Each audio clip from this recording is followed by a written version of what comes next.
some word tracks are not designed as knockout punches. They're just jabs. I have two schools of thought when it comes to overcoming objections in sales techniques. You're building a toolbox, right? And first you have to have the toolbox. Then you have to get the tools, right? So getting the tools is learning how to overcome the objections. But then you have to be able to put them in the toolbox and not only have the tools, but know when to use them. See, I was notorious for this when I first started. I would teach myself a word track, and the next customer, no matter the situation, I would say it. I just couldn't wait to try it out. But it didn't really apply. So you got to have the tools, you got to know what they do, and then the magic happens when you can reach in the toolbox without looking and then use the tool. And overcoming objections is just that, where no matter what the scenario is, you know what to say, when to say it. But I think understanding this is super important. I treat overcoming objections almost like MMA. Sometimes you're going up against somebody you got to grapple with. Sometimes you got to strike with them. Sometimes you got to wrestle with them. There's all different techniques. And a lot of times we'll use a word track or try to overcome an objection early on in the close, and it doesn't work, and we abandon it. But overcoming objections is like throwing a jab. See, the jab in the first round will have no consequence. But if you throw the jab, right, if you throw the jab in the last round, that may be the one that puts their lights out.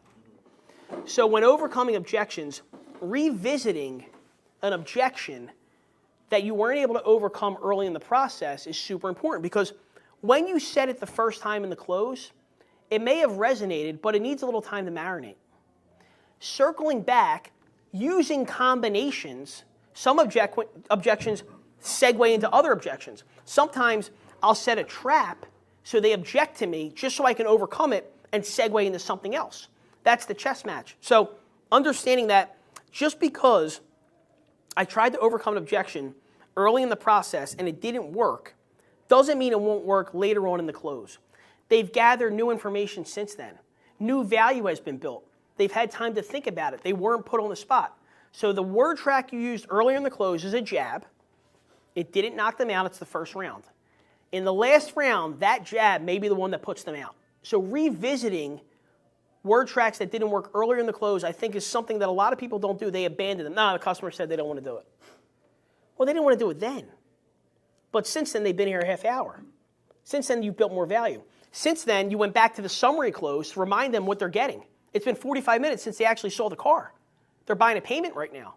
Since then, you see, you know what, I'm like, time out. Why don't we do this?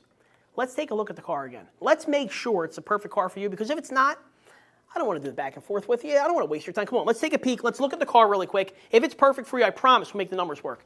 Let Mike see it again. Get his emotions involved. Come back in. That alone is going to get you $30 a month, $1 a day, right? A lot of times, I tell a lot of attendant, pull the car up behind the person's desk, make the customer stare at it the entire time. I want him looking at that car every time the salesperson's negotiating with him. I want them to see it. Remember what they get. So yeah, the overcoming objections part, understand that some objections are not designed, some word tracks are not designed as knockout punches. They're just jabs. You have to wear them down with them. And some of them segue into other ones that only work if you hit them with a couple jabs beforehand.